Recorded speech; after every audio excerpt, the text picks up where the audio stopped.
இந்த மாதிரி விளக்கை நம்ம எல்லாரும் வீட்லேயும் வச்சுருப்போம், நூற்றுக்கணக்கான வாட்டி அதை பார்த்துருப்போம். ஆனால் இதுக்குள்ளே 2 மர்மங்கள் இருக்குது. ஒன்று என்னென்னு பார்த்தீங்கன்னா, இதில் இருக்க எண்ணெயை பார்த்தீங்கன்னா அது கீழே இருக்குது, ஓகேங்களா? அந்த எண்ணெய் மேலே ட்ராவல் ஆகி வந்து தான் இங்கே எரியுது. எப்படி எந்த ஒரு ப்ரெஷர் ஃபோர்ஸ் எதுவுமே இல்லாமல் கீழே இருக்கிற எண்ணெய் மேலே வருது? முதல்ல கிராவிட்டிக்கு அகெயின்ஸ்டாக மேலே வருது. அது ஒரு மிஸ்ட்ரி. 2வது மிஸ்ட்ரி, ஏன் இந்த நெருப்பு நுனியில் மட்டும் எரியுது? ஏன்னா எண்ணெய் தான் எரியக்கூடிய பொருள். அப்போ ஏன் அந்த நெருப்பு ஃபுல்லாக பறவை போல? இந்த 2 மிஸ்ட்ரியை எப்போனா யோசிச்சு பார்த்துருக்கீங்களா நீங்கள்? நம்ம நூற்றுக்கணக்கான வாட்டி இந்த விளக்கு பார்த்துருந்தாலும் இதுக்கான எக்ஸ்பிளேஷன் இந்த வீடியோ நான் சொல்கிறேன். ஸோ இந்த எண்ணெய் கீழேருந்து மேலே வரதுக்கு முக்கியமான காரணம் கேப்லரி ஆக்ஷன் அப்படின்ற ஒரு சயின்டிஃபிக் கான்செப்ட் தான்.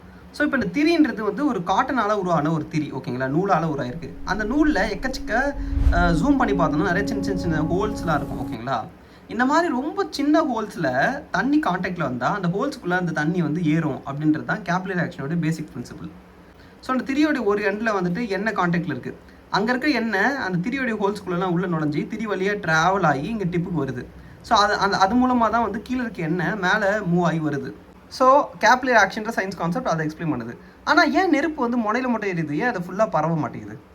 இதுக்கு காரணம் வந்துட்டு இக்னிஷன் டெம்பரேச்சர் அப்படின்ற ஒரு கான்செப்ட்.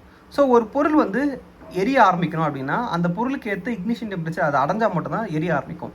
இப்போ பெட்ரோல் எடுத்திங்கன்னா, பெட்ரோல் இருந்தாலும் நல்ல எரியக்கூடிய ஒரு பொருளாக இருந்தாலும் அது 1 டிகிரி 2 டிகிரி செல்சியஸ்லாம் எரியாது. அதை நம்ம 35 டிகிரி செல்சியஸுக்கு ஹீட் பண்ணால் தான் அது எரிய ஆரம்பிக்கும், ஓகேங்களா? அதே போல் இந்த எண்ணெய்க்கும் எனக்கு தெரிஞ்ச ஒரு 300 டிகிரிலேருந்து 350 டிகிரி ஹீட் பண்ணால் தான் அந்த எண்ணெய் எரிய ஆரம்பிக்கும், ஓகேங்களா? இப்போ என்ன ஒரு விஷயம்னா, அந்த அளவுக்கு டெம்பரேச்சர் இந்த முனையில் மட்டும் தான் அந்த டெம்பரேச்சர் இருக்கும். இந்த மிச்சம் இருக்க திரியில் அந்த டெம்பரேச்சர் இருக்காது. ஆனால் நான் ஏற்கனவே சொல்லியிருந்தேன், எண்ணெய் வந்து கீழேருந்து மேலே மூவ் ஆகிட்டே இருக்குன்னு சொல்லிட்டு. ஸோ அந்த கீழே இருக்க எண்ணெய் கோல்டாக இருக்கும், ஓகேங்களா? அதாவது வந்து ஒரு 50 டிகிரி இல்லை 60 டிகிரி டெம்பரேச்சரில் இருக்கும். இந்த டிப்பில் மட்டும் தான் அந்த 300 டிகிரி ஹீட் இருக்குது. ஸோ அதனால் கீழே இருக்க அந்த கோல்டான ஆயில் மேலே மூவ் ஆகி வரதுனால இந்த திரியை அது வந்து கூல் டவுன் பண்ணிக்கிட்டே இருக்கும். ஸோ அங்கே டிப்பில் இருக்க அந்த ஹீட் வந்து ஸ்ப்ரெட் ஆகாமல் அந்த எண்ணெயே தடுக்கும், ஓகேங்களா? அந்த எண்ணெய் வந்து டிப்புக்கு வந்து சேரும் போது மட்டும்தான் அது எரியக்கூடிய டெம்பரேச்சரான 300 டிகிரி அச்சீவ் பண்ணும்.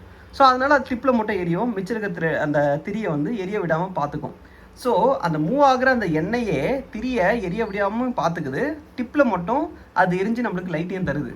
ஸோ இதை டிசைன் பண்ணி தான் இந்த மாதிரி உருவாக்கியிருக்காங்கன்னு நம்மளால் சொல்ல முடியாது. பட் இருந்தாலுமே இதுக்குள்ளே இவ்வளோ இன்ட்ரெஸ்டிங்கான ஒரு 2 சயின்ஸ் கான்செப்ட் டைப் ஆகி இந்த விளக்கு எரியுது. நம்மளை சுற்றி இருக்க சின்ன சின்ன விஷயங்களில் தான் சந்தோஷம் இருக்குன்னு சொல்லுவாங்க. அது எனக்கு உண்மையாக தெரியல. ஆனால் இந்த மாதிரி சின்ன சின்ன விஷயங்களில் எக்கச்சக்க சயின்ஸ் இருக்குது. அண்ட் அந்த மாதிரி சயின்ஸை நீங்கள் தெரிஞ்சுக்கணுன்னா நம்ம ஈஎன்எஸ் சேனலை மறக்காமல் ஃபாலோ பண்ணுங்கள். தேங்க்யூ.